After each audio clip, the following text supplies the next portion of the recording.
Döküp hazinenin barın vermelini hacet istese veresin gelir.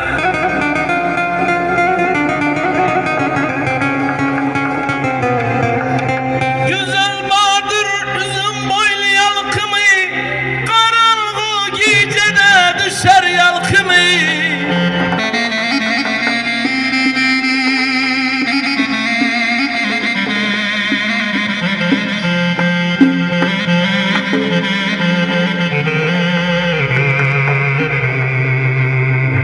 Sözlegen sözleri misli bal kebi,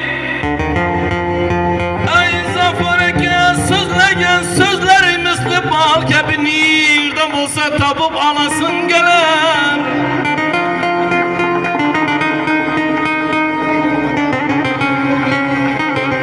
Mahdum oluyorsun gerektir gözene, her ne kısmet bulsa tartar ezene.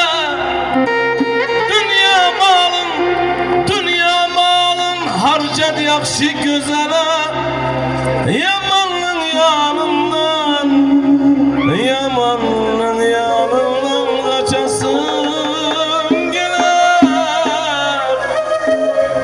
Yamanın yanından kaçasın.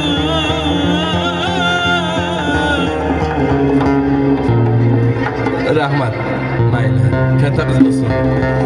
Rahmat. Kaçasın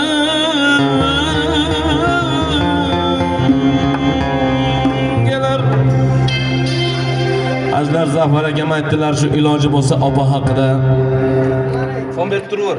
Ashulangiz bo'lsa aytib bering ukajon dedilar. Mana shu opalar meni onamday dedilar-da. Zafer akam talablariga binoan mana shu opalar haqida opa degan ashula aytib beramiz. Zafer akam talablariga binoan